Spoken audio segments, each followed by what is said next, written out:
ओम श्री गणेशाय नमः। ओम नमः शिवाय।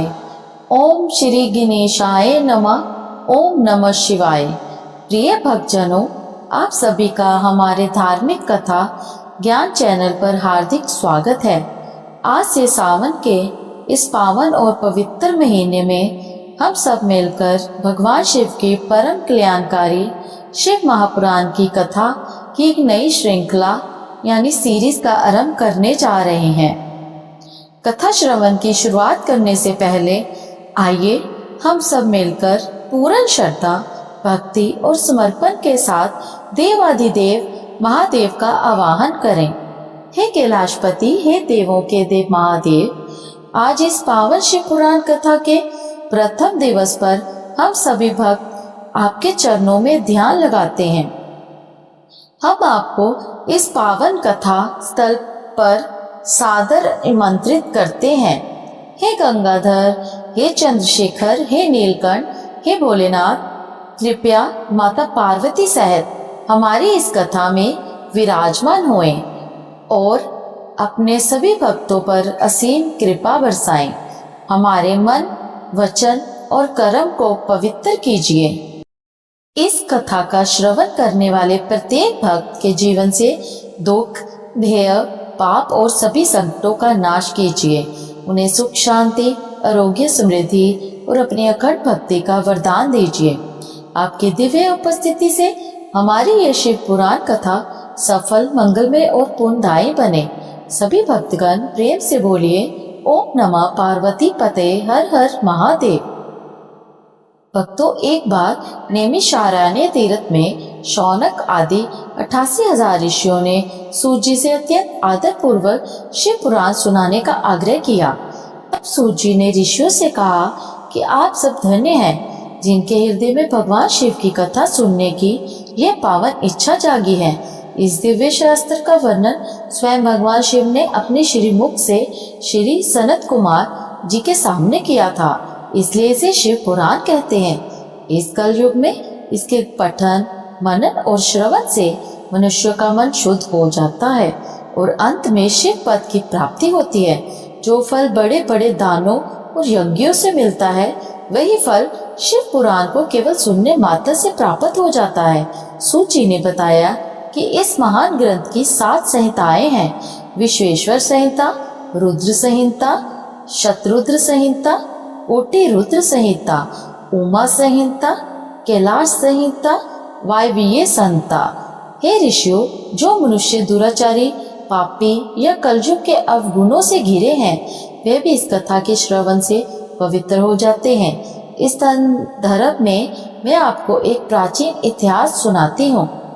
प्राचीन काल में किरात नगर में देवराज नाम का एक ब्राह्मण रहता था। वह बहुत दरिद्री और दुराचारी था।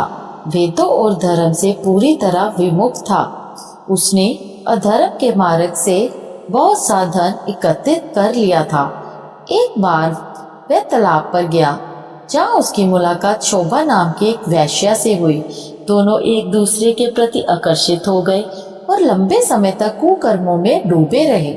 जब देवराज के माता पिता और पत्नी ने उसे रोकने का प्रयास किया, तो उसने ईर्ष्या और क्रोध में आकर रात के समय उन तीनों का वध कर दिया और अपनी सारी संपत्ति उस वैश्य को सौंप दी। लेकिन कहते हैं ना, ईश्वर की लीला अपरंपार है।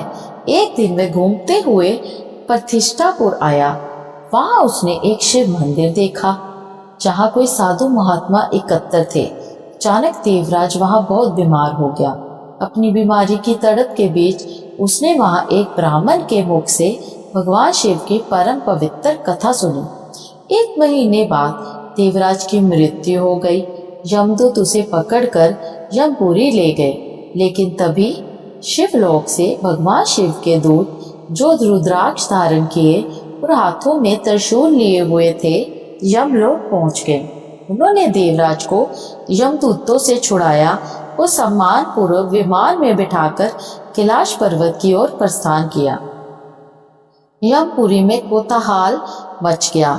स्वयं यमराज बाहर आए और शिवदूतों को देखकर उनकी पूजा की, क्योंकि धर्मराज अपने ज्ञान चक्षु से जान चुके थे कि केवल 1 मास शिव कथा सुनने के कारण देवराज के सभी पाप नष्ट हो चुके हैं और वह मुक्ति का अधिकारी बन चुका है। सूत जी आगे कहते हैं, इसी प्रकार समुद्र तट के पास वास्कर नाम का एक गांव था, जहां के लोग बहुत दुष्ट प्रवृत्ति के थे। उसी गांव में बिंदुक नामक का एक ब्राह्मण रहता था, जो अपनी सुंदर पत्नी चंचुला के होते हुए भी कुमारक पर चल पड़ा। धीरे धीरे चंचुला भी संगति के असर से भटक गई और दोनों पति पत्नी कुकर्मों के मार्ग पर चलने लगे। समय आने पर बिंदु की मृत्यु हुई और वह अपने पापों के कारण भयानक नरक भोगकर पिशाच योनि में पैदा हुआ। उधर चंचुला एक दिन घूमती हुई गोकर्ण क्षेत्र के एक मंदिर में पहुंची, जहां एक पंडित जी शिव पुराण की कथा सुना रहे थे। कथा में जब उसने पापी स्त्रियों के नरक भोगने की बात सुनी तो वह थर थर कांपने लगी। कथा समाप्त होने पर वह रोती हुई ब्राह्मण के चरणों में गिर पड़ी और अपने उद्धार का उपाय पूछने लगी। ब्राह्मण देव ने कहा, हे चंचुला, जिस शिव पुराण को सुनकर तुम्हारे भीतर यह विवेक जागा है, उसी का प्रतिदिन श्रवण करने से तुम्हारा कल्याण होगा। चंचला ने ब्राह्मण देव की बात मानकर पूरी विधि से शरीर पर भस्म लगाकर और रुद्राक्ष की माला धारण करके शिव पुराण की कथा सुनी। समय आने पर जब उसने अपना शरीर त्यागा तो वह शिवलोक पहुंची और माता पार्वती की सखी बन गई। जब चंचला ने माता पार्वती से अपने पति बिंदुक के बारे में पूछा तो माता ने बताया कि वे विंध्याचल पर्वत पर पिशाच रूप में कष्ट भोग रहा है। चंचला की प्रार्थना पर माता पार्वती ने तुम्बरु गंधर्व को आज्ञा दी कि वे विंध्याचल पर्वत पर जाकर बिंदुक को शिव पुराण की कथा सुनाई। कथा के प्रभाव से बिंदुक भी सभी पापों से मुक्त होकर शिवजी का गण बन गया। भक्तों, सूत जी ने शिव पुराण सुनने के कुछ विशेष नियम भी बताए हैं। कथा के लिए किसी योग्य ब्राह्मण से शुभ मुहूर्त निकलवाना चाहिए। अपने मित्रों और सगे संबंधियों को इस कथा के लिए आमंत्रित करना चाहिए। कथा किसी शिवालय, तीर्थ या घर के साफ सुथरे स्थान पर मंडप सजाकर करनी चाहिए। कथावाचक यानी वक्ता का मुख पूर्व दिशा की ओर, श्रोताओं का मुख उत्तर दिशा की ओर होना चाहिए। प्रतिदिन सूर्योदय से लेकर दोपहर के 3 पहर तक कथा का वाचन होना चाहिए और उसके बाद भजन कीर्तन करना चाहिए। कथा के दिनों में यजमान को ब्रह्मचार्य और शुद्ध आचरण का कठोरता से पालन करना चाहिए। सूत जी आगे कहते हैं, प्रयागराज के पावन संगम पर जब सभी ऋषि मुनि एकत्रित हुए तो उन्होंने कलयुग के मनुष्य के उद्धार का सरल उपाय पूछा। सूत जी ने बताया कि भगवान शिव ने कलयुग के जीवों के कल्याण के लिए पहले के 1 लाख श्लोकों को संक्षिप्त करके 24,000 श्लोकों की इस सुंदर शिव पुराण की रचना की है। इसका आधा श्लोक भी पढ़ने या सुनने वाला व्यक्ति पापों से मुक्त हो जाता है। एक बार ब्रह्मा जी ने भी मुनियों को समझाया था कि साध्य स्वयं शिव पद हैं और साधन उनकी सेवा व कथा का श्रवण, कीर्तन और मनन करना है। भगवान के रूप, गुण और लीलाओं में मन लगाना ही मनन है। उनके नामों का बार बार जाप करना कीर्तन है और श्रद्धा से उनकी महिमा सुनना श्रवण है। सूत जी कहते हैं, जो मनुष्य श्रवण या कीर्तन नहीं कर पाते उनके लिए शिवलिंग की स्थापना और पूजन का विधान है। शिवलिंग साक्षात ब्रह्मा स्वरूप है। इस विषय में एक अद्भुत प्रसंग आता है। प्राचीन काल में जब भगवान विष्णु शेषशय्या पर शयन कर रहे थे तब ब्रह्मा जी वहां पहुंचे। दोनों के बीच स्वयं को श्रेष्ठ और ब्रह्मांड का स्वामी साबित करने का विवाद बढ़ गया। यह विवाद इतना भीषण हो गया कि दोनों के बीच युद्ध छिड़ गया, जिससे समस्त देवता व्याकुल हो उठे। देवताओं की व्याकुलता देखकर भगवान शिव दोनों के युद्ध के मध्य में एक अंतहीन तेजोमय और विशाल अग्नि संधम में प्रकट हो गए। उस तेजोमय स्तंभ को देखकर ब्रह्मा और विष्णु जी आश्चर्यचकित रह गए। उन्होंने इसका आदि और अंत पता लगाने का निश्चय किया। भगवान विष्णु शुक्र का रूप धरकर पाताल की ओर गए और ब्रह्मा जी हंसकर रूप लेकर आकाश की ओर उड़ चले, परंतु दोनों में से किसी को भी उस प्रकाश में लिंग का अंत नहीं मिला। लौटते समय ब्रह्मा जी ने असत्य का सहारा लिया और केतकी के फूल को गवाह बनाकर कहा कि उन्होंने स्तंभ का अंत ढूंढ लिया है, लेकिन भगवान विष्णु ने अपनी हार स्वीकार करते हुए सत्य कहा। ब्रह्मा जी के इस छल को देखकर भगवान शिव स्वयं प्रकट हुए।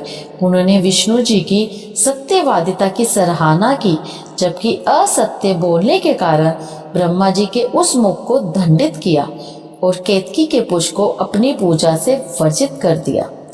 बाद में केतकी की प्रार्थना पर शिव जी ने कहा कि तुम मेरे मंडप की शोभा बनोगी।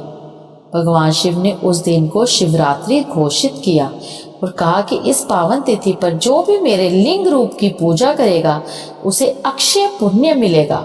जहाँ यह तेजोमय स्तंभ प्रकट हुआ वह स्थान अरुणाचल के नाम से प्रसिद्ध हुआ।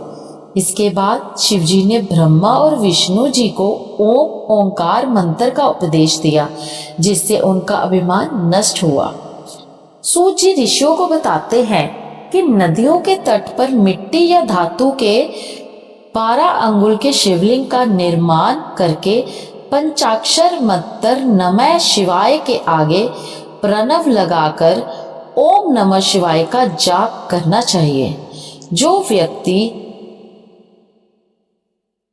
5 करोड़ बार इस मंत्र का जाप कर लेता है वह साक्षात शिव स्वरूप हो जाता है। कथा के अंत में सूत जी ने बंधन और मोक्ष का रहस्य समझाया। हमारा यह शरीर मन, बुद्धि, अहंकार और 5 तन्मात्राओं के 8 बंधनों में बंधा है। इस चक्कर से छूटने का एकमात्र जरिया भगवान शिव की आराधना है। शिव जी के पूजन से जीव के सभी दैहिक, दैविक और भौतिक ताप शांत हो जाते हैं। प्रिय श्रोताओं, इस प्रकार शिव महापुराण के पहले दिन की कथा और महात्म्य यहीं पर पूर्ण होता है। सावन के इस पावन महीने में इस सीरीज के अगले अध्याय को सुनने के लिए हमारे चैनल को सब्सक्राइब जरूर करें और कमेंट में हर हर महादेव लिखना ना भूलें। सभी प्रेम से बोलिए भगवान शंकर जी की जय, माता पार्वती की जय, हर हर महादेव।